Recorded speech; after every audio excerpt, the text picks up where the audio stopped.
அனைவருக்கும் வணக்கம். Welcome to Dharma academy.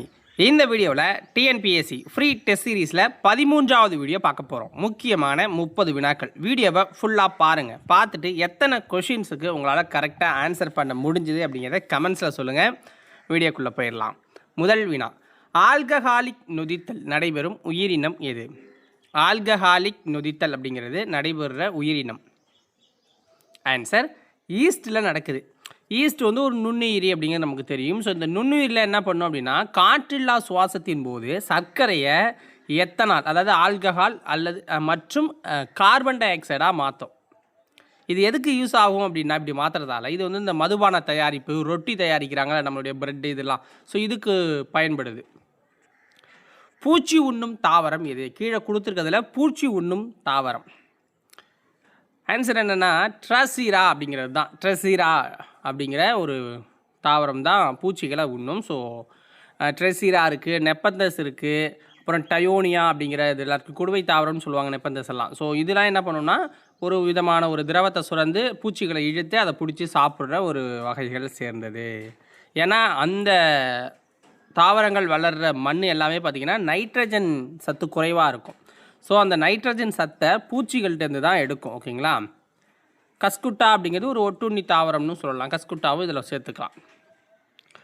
பெரிபரி நோய் எந்த வைட்டமின் குறைபாட்டால் ஏற்படுகிறது? பெரிபரி அப்படிங்கிற இந்த நோய் எந்த வைட்டமின் குறைபாட்டால் ஏற்படுது? ஆன்சர் என்ன? Vitamin B1. வைட்டமின் B1 குறைபாடு, தயமின்னு சொல்லுவாங்கன்னு வச்சுக்கோங்களேன். இந்த குறைபாட்டால் தான் பெரிபரி அப்படிங்கிறது நரம்பு தளர்ச்சி வரும். பெரிபரினா நரம்பு தளர்ச்சி வருது. அடுத்தது, பெல்லகரா நோய் எந்த வைட்டமின் குறைபாட்டால் ஏற்படுது? பெல்லகரா அப்படிங்கிற இந்த நோய் எந்த வைட்டமின் குறைபாட்டால் வருது? Vitamin B3. வைட்டமின் B3 இதை என்ன சொல்லுவோம்? நியாசின் நம்ம சொல்லுவோமா? இந்த குறைபாட்டால் பெல்லகராங்கிறது ஒரு தோல் நோயும் வயிற்றுப்போக்க சொல்லுவாங்க. பெல்லகராங்கிறது என்னென்ன? தோல் நோய், வயிற்றுப்போக்க குறிக்கிற ஒரு பேர். ஸ்கர்வி நோய் எந்த வைட்டமின் குறைபாட்டால் ஏற்படுது? ஸ்கர்வி நோய் எந்த வைட்டமின் குறைபாட்டால் ஏற்படுதுன்னா வைட்டமின் சி. வைட்டமின் சி குறைபாட்டால் ஏற்படுது. அஸ்காரிஃபிக் அமிலம் குறையிறதுன்னு அப்படின்னு வச்சுக்கலாமா? ஸ்கர்வின்னா என்ன? ஈறுகளில் ரத்த கசிவு, பல் ஈறுகளில் ரத்த கசிவை தான் ஸ்கர்வின்னு சொல்லுவோம். ரிக்கட்ஸ் நோய் எந்த வைட்டமின் குறைபாட்டால் ஏற்படுது? ரிக்கட்ஸ் அப்படிங்கிறது வைட்டமின் டி குறைபாட்டால் ஏற்படுற ஒரு நோய்ங்க. கால்சிபெரால் அப்படின்னு சொல்லுவாங்க. எலும்புருக்கி நோய் இது குழந்தைகளில் அதிகமாக காணப்படுது. அடுத்தது, கீழண்ட வாயுக்களில் சூரியனில் அதிகமாக காணப்படும் வாயுக்கள் இது. கீழே கொடுத்துருக்க வாயுக்களில் சூரியனில் அதிகமாக இருக்கிறது என்ன அப்படின்னு பார்த்தீங்கன்னா H2வும் ஹீலியம் தான். ஓகேங்களா? சூரியனில் ஹைட்ரஜனும் ஹீலியமும் தான் அதிகமாக இருக்குது. ஹைட்ரஜன் வந்து 73% இருக்குது, ஹீலியம் வந்து 25% இருக்குது.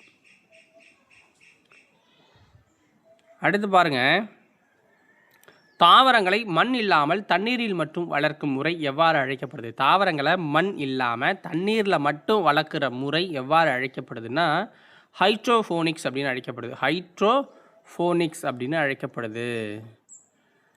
ஸோ தாவரங்களுக்கு தேவையான ஊட்டச்சத்தெல்லாம் நம்ம தண்ணியில் வந்து கரைப்பாங்க. கரைச்சி மண் இல்லாமலே அதை வளர்க்குற முறைக்கு பேர் தான் ஹைட்ரோஃபோனிக்ஸ்.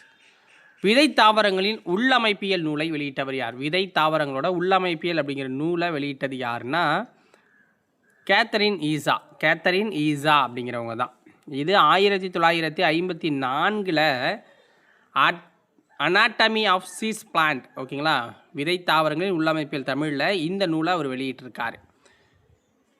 இவங்க தாவரவியலின் கியூரி அப்படின்னு அழைக்கப்படுறாங்க. அடுத்து வேணா பாருங்கள்.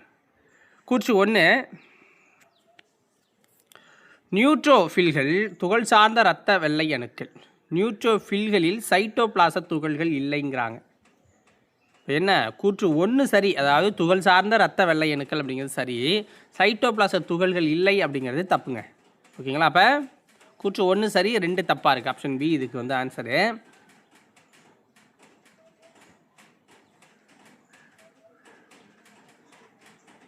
அடுத்து பாருங்கள், ப்ரோஜெஸ்டிரான் ஹார்மோன் டேஷில் சுரக்கின்றது. ப்ரோஜெஸ்டிரான் அப்படிங்கிற இந்த ஹார்மோன் டேஷில் சுரக்குது.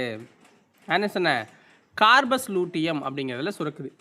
Corpus luteum.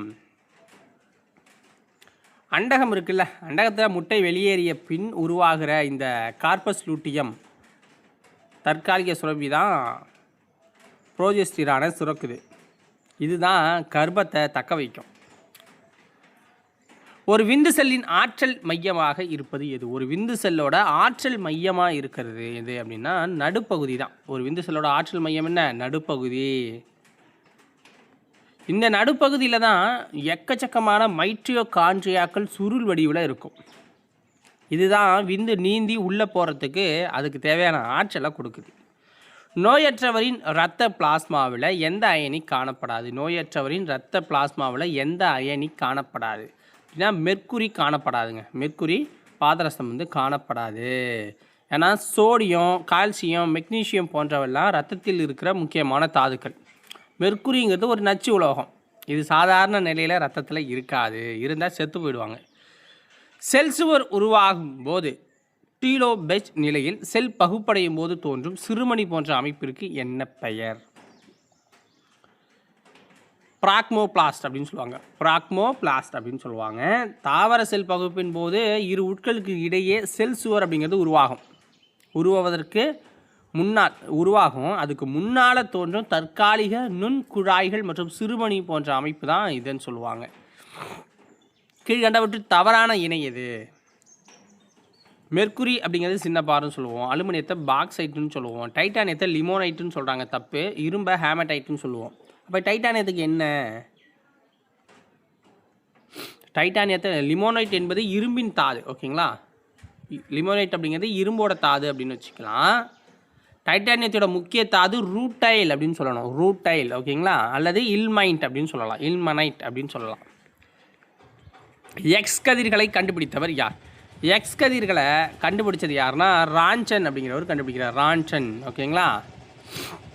இது எப்போ கண்டுபிடிக்கிறாரு? 1895 கண்டுபிடிக்கிறாரு. இதற்காக தான் இவருக்கு இயற்பியலுக்கான நோபல் பரிசு கொடுக்குறாங்க.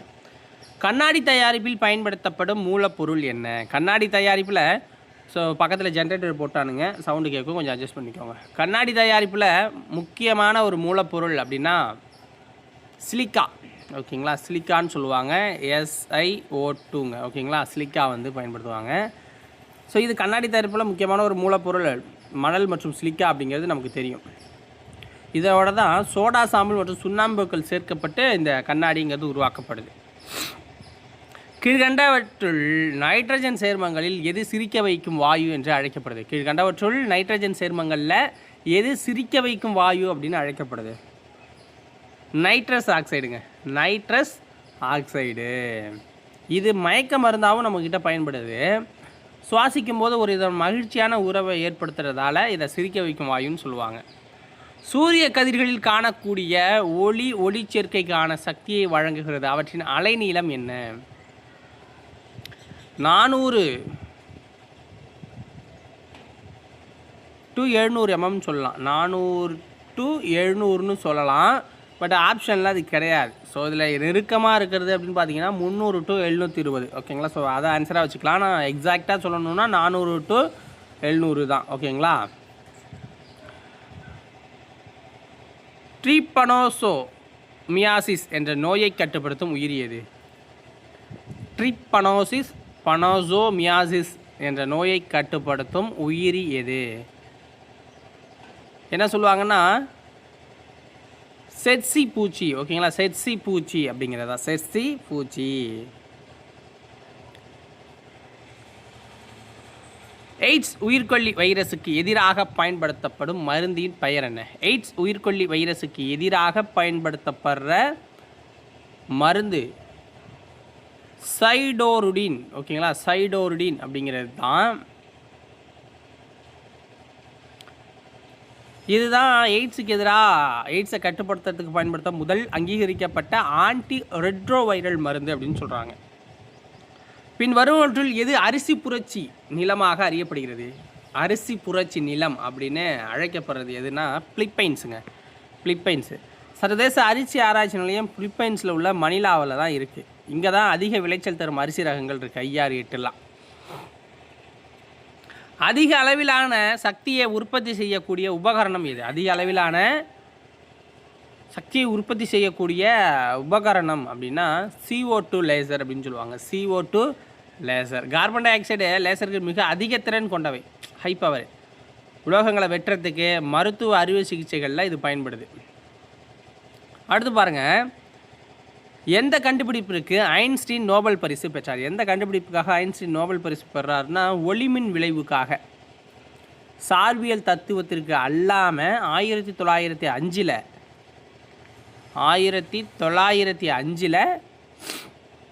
ஒளிமின் விளைவு அப்படிங்கிற விதியை விளக்குறாரு. அதுக்காக 1921 இவருக்கு நோபல் பரிசு கொடுக்குறாங்க. கீழ்கண்டவற்றில் எது பூச்சிக்கொல்லி மருந்து அல்ல? ஐசோப்ரீன் அப்படிங்கிறது தான் பூச்சிக்கொல்லி மருந்து கிடையாதுங்க. ஓகேங்களா? ஐசோப்ரீன் இது இயற்கை ரப்பரின் அடிப்படை அழகுன்னு சொல்லுவாங்க. மற்ற இருக்கிறது மாலத்தயானோ, பாரதயானோ, டயாஜினான் இப்படி இதெல்லாமே வந்து பார்த்திங்கன்னா ஆர்கோனோபாஸ் அப்படிங்கிற ஆர்கனோபாஸ்பரஸ் அப்படி வகையை சேர்ந்த ஒரு பூச்சிக்கொல்லிகளுங்க. கீழ்கண்ட அமிலங்களில் 2 புரோட்டானிக் அமிலத்தை கண்டுபிடிக்கணும்னு சொல்லியிருக்காங்க. 2 புரோட்டானிக் அமிலம் டைப்ரோட்டிக்னு சொல்லப்படுறது. ஆன்சர் என்னென்னா சல்ஃபூரிக் அமிலம் H2SO4. அடுத்தது அணு எண் 7ஆம் நிறையன் 14 கொண்ட ஹைட்ரஜன் அணுவின் இணைதிறன் என்ன? 5ங்க. ஓகேங்களா? ஸோ 5 சரியான விடை. கீழ்கண்டவற்றில் எது பாக்டீரியா அல்ல? ஸோ பாக்டீரியா பேஜ் அப்படிங்கிறது பாக்டீரியா கிடையாது. பாக்டீரியா பேஜ் அப்படிங்கிறது பாக்டீரியாக்களை தாக்கி அழிக்கிற ஒரு வைரஸுங்க. இவர்கள் யார் முதலில் டிஎன்ஏவுக்கு வெற்றிகரமாக மாதிரி வடிவம் கொடுத்தவர்கள்? வாட்சன் மற்றும் கிரிக்ஸ் அப்படிங்கிறவங்க தான் 1953. 1962 இந்த கண்டுபிடிப்புக்காக இவங்களுக்கு நோபல் பரிசு கொடுக்குறாங்க. முட்டை வெளிப்படுதல் எந்த காலத்தில் நடைபெறும்? முட்டை வெளிப்படுதல் எந்த காலத்தில் நடக்குது அப்படின்னா மாதவிடாய் நடக்கும் காலத்தின் இடையே. அதாவது சாதாரண 28 நாள் மாதவிடாய் தான் சொல்லுவாங்க. 28 நாள் அந்த சுழற்சி வந்து கண்டினியூஸாக இருக்கும். ஸோ அதில் 14வது நாளில் சுழற்சியோட நடுப்பகுதியாக கருதப்படுதா, அது அண்டகத்திலேருந்து முட்டை வெளியேறும் நிகழ்வு அப்போ தான் நடக்குதுங்க. ஓகேங்களா? இதுதான் முட்டை வெளியிடப்படும் நிகழ்வுன்னு சொல்லுவாங்க. 14வது நாள். இதோட இந்த வீடியோ பதிவு முடியுது. எத்தனை கொஷினுக்கு கரெக்டாக ஆன்சர் பண்ணீங்க அப்படிங்கிறத கமெண்ட்ஸில் சொல்லுங்கள். வீடியோ பிடிச்சிருந்தா ஒரு லைக்கை போட்டுவிட்டு சேனலை சப்ஸ்கிரைப் பண்ணிவிட்டு உங்கள் நண்பர்களுக்கு இந்த வீடியோவை ஷேர் பண்ணுங்கள். நன்றி, வணக்கம்.